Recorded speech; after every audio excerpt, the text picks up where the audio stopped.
Speaking of not working, what's it been like for you? Great.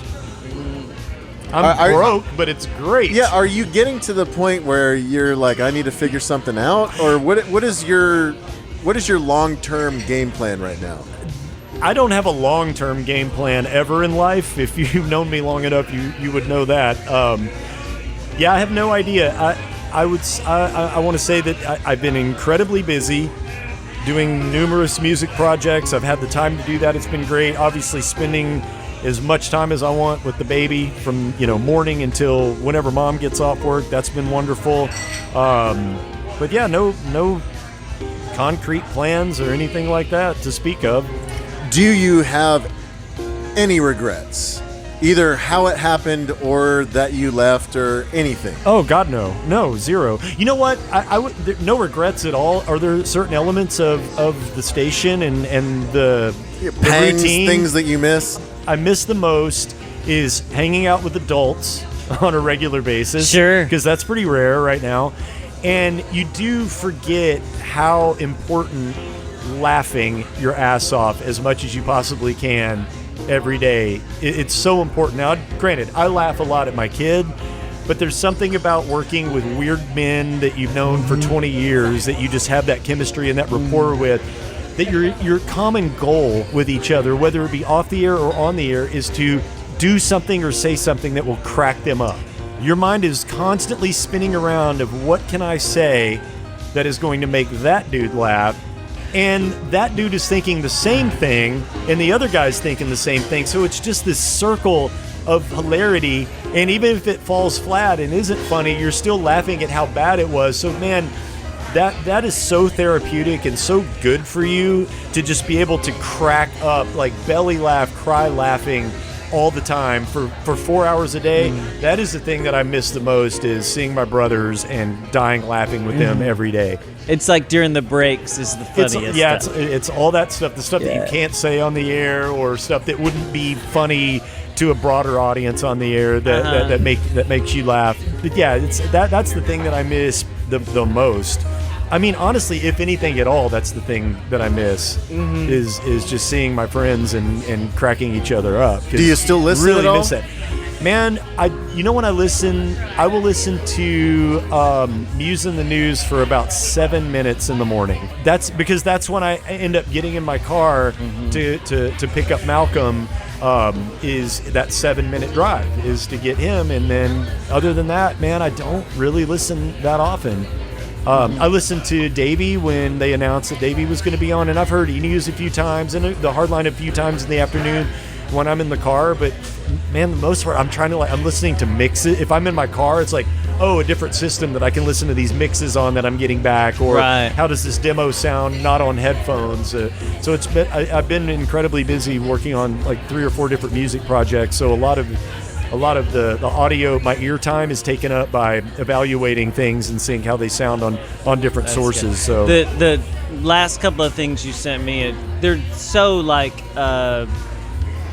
it's like new pop, but like an old wave kind of thing. It's like, I love it. Well, I'm glad, because that was like a year or so ago. Oh yeah, it was like a long time ago. Yeah, I mean that's but it was like evolving. right before the baby, and then like there was a bunch of stuff. Things have evolved since then, for sure.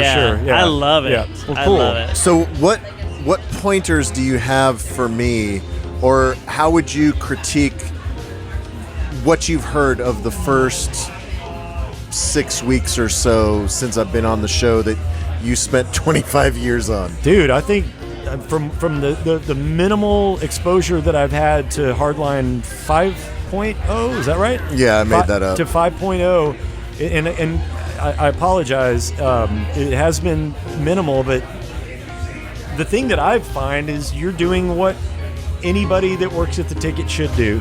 And that's the following the mantra of the great old gray wolf, and that's let the game come to you. Because there are literally times where, yes, you are a third, you're in the room, you are a co-host, you are in theory on equal footing as the other two, but there are times where I will tune in and I wonder, does Davey still have COVID? He's sitting back. Yes. And you don't feel like if Corby and Bob are going at some topic that maybe, number one, you don't care about, know about, or are interested in to care or know about.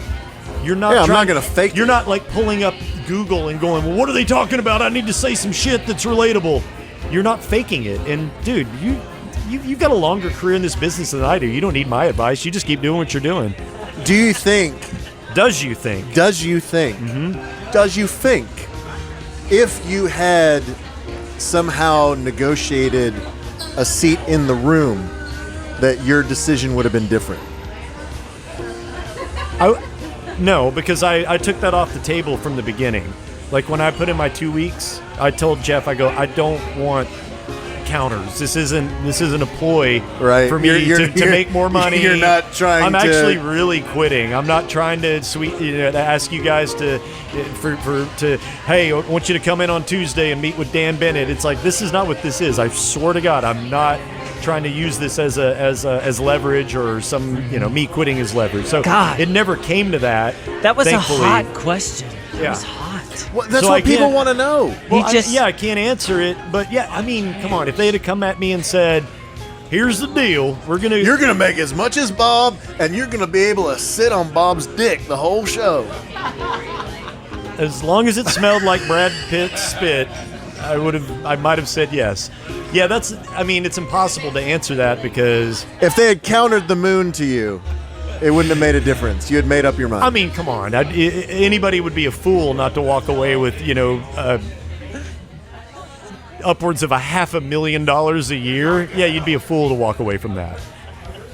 Because look, here's the thing: you can't buy happiness, but you can definitely buy really concerted professionalism, for sure. You're gonna back up the Brinks truck to my house? Yeah, I can show up and not feel dread coming to work every day. I can find a way to avoid that. All right, sure. can we stop talking about this then? What do you want to talk about before we play photograph and get out of here? I don't know. Just life. Ask him a life question. I don't want to.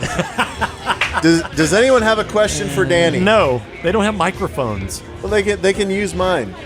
Oh my God. Irving Cares has a question.